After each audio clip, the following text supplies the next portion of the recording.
నమస్తే welcome to our channel. కూటమి ఎన్నికల్లో భాగంగా ఏదైతే హామీ ఇచ్చిందో రాష్ట్రంలో మహిళలందరికీ కూడా ఉచిత బస్సు ప్రయాణం కల్పిస్తామని ఆ దిశగా అడుగులు పడుతున్నాయి. మరి రేపు స్వాతంత్ర దినోత్సవం సందర్భంగా రాష్ట్రంలో మహిళలందరికీ కూడా ఫ్రీ బస్ పథకాన్ని అమలు చేయనున్నారు. దీనికి స్త్రీ శక్తిగా కూడా నామకరణం చేసిన సంగతి మనకి తెలిసిందే. మరి రేపు అమలు చేసే ఈ పథకానికి అసలు ఎన్ని బస్సులు కేటాయించారు, ఏం జరుగుతుంది తెలుసుకునే ప్రయత్నం చేద్దాం. దీన్ని విశ్లేషించడానికి మనతో పాటుగా ఉన్నారు సోషల్ యాక్టివిస్ట్ శ్రీలీల గారు. నమస్తే మేడం. నమస్తే అమ్మా. కూటమి ప్రభుత్వం అధికారంలోకి వచ్చినప్పటి నుంచి కూడా వైసీపీ మెయిన్గా విమర్శిస్తుంది ఏంటంటే సూపర్ 6 అన్నారు, సూపర్ 7 అన్నారు, ఇప్పటికొచ్చి ఒక్క స్కీమ్ కూడా ఇంప్లిమెంట్ చేయలేదని. మరి మనం ఈ సంవత్సర కాలంలో చూసుకున్నట్లయితే ఇప్పటికే 4-5 హామీలు కూడా ఇవ్వడం జరిగింది. ఇప్పుడు ఇంకొక హామీకి ప్రజలందరికీ అందించడానికి సిద్ధమైంది కూటమి ప్రభుత్వం. రేపు స్వాతంత్ర దినోత్సవం సందర్భంగా రాష్ట్ర మహిళలందరికీ కూడా ఫ్రీ బస్సు సౌకర్యాన్ని కల్పించడం, దీనికి స్త్రీ శక్తిగా నామకరణం చేశారు మేడం. మరి ఈ స్త్రీ శక్తి గురించి ఏమంటారు? మరి బస్సులు అలాట్మెంట్ ఏ విధంగా ఉన్నాయి, ఉచిత ప్రయాణం కల్పిస్తున్నారు, ఏమంటారు? ఇక్కడ స్త్రీ శక్తి అంటే మనం మహిళని ఒక శక్తి స్వరూపిణిగా మనం కొలుసుకుంటాం, అదేవిధంగా ఆవిడ్ని మనం భావిస్తాం. కానీ ఇక్కడ గొప్పగా చెప్పుకోవాల్సింది ఏంటంటే కూటమి ప్రభుత్వం గురించి నారా చంద్రబాబు నాయుడు గారు ఇది తెలుగుదేశం పార్టీకి మహిళల పట్ల ఉన్న గౌరవాన్ని, పార్టీని స్థాపించిన అన్న నందమూరి తారక రామారావు గారు తను అప్పట్లో స్త్రీని ఎలా గౌరవించాలి, ఆవిడకి ఆర్థిక స్వాతంత్రాన్ని ఎలా మనం కలిగించాలి, తనకి ఇంటి ఆడపిల్లగా ఆస్తిలో సగభాగం ఏ విధంగా మనం చెందేటట్లు చూడాలని గొప్ప కార్యక్రమాలు తీసుకొచ్చారు. ఫస్ట్ తెచ్చిందే తెలుగుదేశం పార్టీ అన్న నందమూరి తారక రామారావు గారు. దాన్నే కంటిన్యూ చేస్తూ నారా చంద్రబాబు నాయుడు గారు ఫస్ట్ డ్వాక్రా గ్రూపులు పెట్టారు. వాళ్ళు ప్రతి నెల ఒక 50 రూపాయలు దాంట్లో పెట్టుకోవడం, రూపాయి అంటే 25 పైసలు అప్పట్లో పావల వడ్డీ అని చెప్పేసి ఇచ్చేవాళ్ళు వాళ్ళకి. చాలా గొప్పగా అసలు జీరో రుణం కూడా ఉండేది వీళ్ళకి, అసలు ఏ డబ్బు కట్టే పని లేకుండా వీళ్ళు డబ్బులు తీసుకొని సేమ్ అమౌంట్ మళ్ళీ పే చేసేటట్లు ఇట్లా రకరకాలుగా దీపం అప్పట్లోనే డ్వాక్రా మహిళలందరికీ కూడా ఉచిత గ్యాస్ సిలిండరు, మరి గ్యాస్ పొయ్యి కూడా ఇచ్చారనమాట.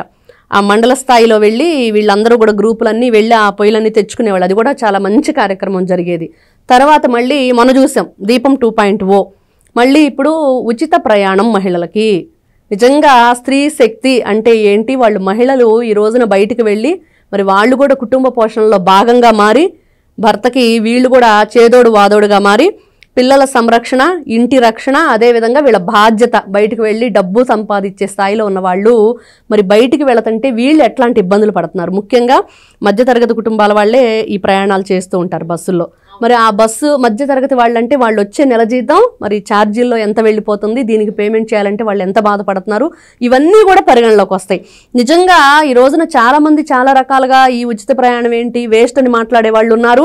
తర్వాత ఇంత అవసరమా ఇప్పుడు వీళ్ళకి పెట్టడం అనే వాళ్ళు ఉన్నారు. కానీ నేను చాలా మందితో మాట్లాడాను దీని గురించి. ఏంటి ఇంతమంది ఇన్ని రకాలుగా చెప్తున్నారు అన్నప్పుడు నాకు మెయిన్ ఎక్కువ % రిజల్ట్ వచ్చింది ఏంటంటే ఖచ్చితంగా మధ్యతరగతి మహిళలు చాలా ఇబ్బంది పడుతున్నారు.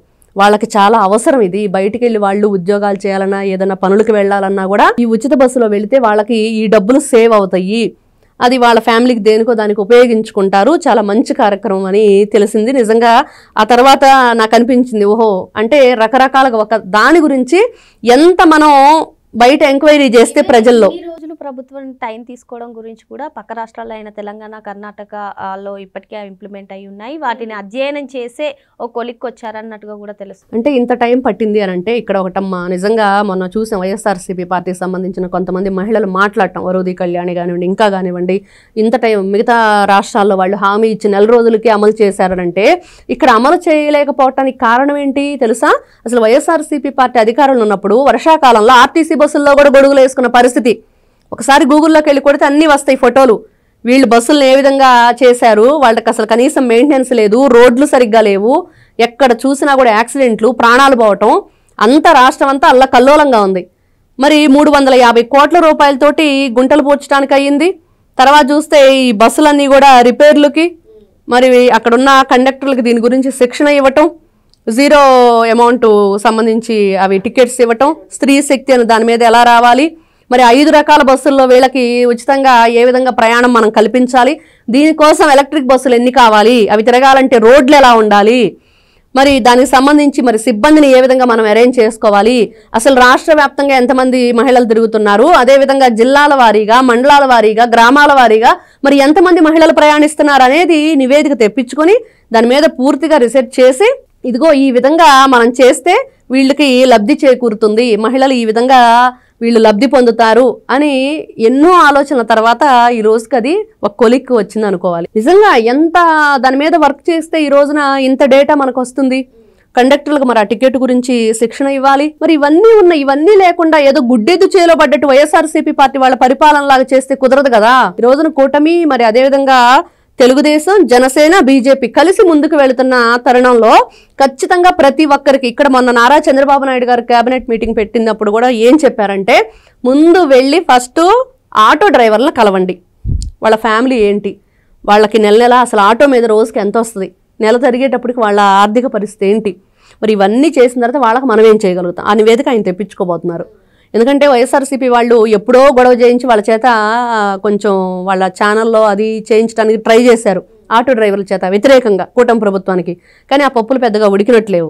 తర్వాత చూస్తే ఈ రోజున ఖచ్చితంగా ప్రతి నియోజకవర్గంలో రేపటి రోజున ఆ నియోజకవర్గ ఎమ్మెల్యేలు, ఎంపీలు ఈ స్త్రీ శక్తి కార్యక్రమంలో మీరు ఖచ్చితంగా వెళ్ళి మహిళలకి వాళ్ళకి మేము ఉన్నామని ఒక భరోసానిచ్చి, మనం ఇప్పుడు కార్యక్రమాలు చూస్తుంటే ఓట్లు లేవు కదా, మరి కూటమి నేతలు ఎందుకు వస్తున్నారు ప్రజల దగ్గరకు అని చెప్పేసి ప్రతి ఒక్కరు అనుకుంటున్నాం. ఏంటి ఓట్లు ఉంటేనే నాయకుడు వస్తాడు కాదు, మీ మంచి చెడ్డలు చూసుకోవటానికి ఎప్పుడైనా వస్తాడు అనే ప్రజల్లో ఒక నమ్మకాన్ని చేకూర్చడం కోసం నారా చంద్రబాబు నాయుడు గారు ముఖ్యంగా ఎమ్మెల్యేలు కానివ్వండి, ఎంపీలు కానివ్వండి, ప్రతి ఒక్కరూ వెళ్ళండి, ప్రజలు తలుపు తట్టండి, మేము ఉన్నామని భరోసా ఇవ్వండి, మీకు ఏ పథకాలు అందుతున్నాయి, ఏ పథకాలు అందట్లేదు, అందకపోవటానికి కారణం ఏంటి వాళ్ళకి వివరించాలి.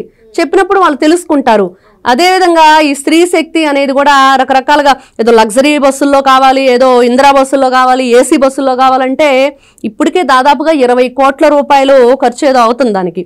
అలా కాకుండా మనం మెయిన్ అసలు ఇక్కడ నార్మల్ పీపుల్ ఏ బస్సుల్లో తిరుగుతున్నారు, ఎక్కువగా వీళ్ళు ఎక్కడ జర్నీ చేస్తున్నారు అనే దాన్ని బట్టి ఎక్స్ప్రెస్, పల్లె వెలుగు, ఆర్డినరీ, ఇంకోటి ఏదో 2-3 రకాలు చెప్పారు, మెట్రో ఎక్స్ప్రెస్ ఏదో, మరి 5 రకాల బస్సులు అంతకుమించి వాళ్ళు కూడా వాటిలోనే ఎక్కువ ప్రయాణాలు జరుగుతున్నాయని వీళ్ళు ఏదైతే నివేదిక ఇచ్చారో దాంట్లో కూడా ఉంది.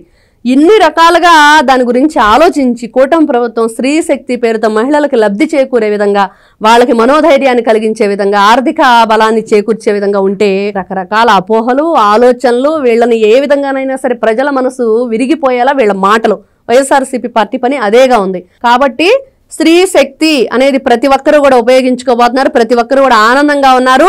రేపొద్దున మహిళలందరూ కూడా చక్కగా బస్సులో ప్రయాణం, శ్రావణ శుక్రవారం రోజు ఆగస్టు 15 రోజు మహిళలకి కూటమి ప్రభుత్వం ఇచ్చే వరలక్ష్మి కానుక.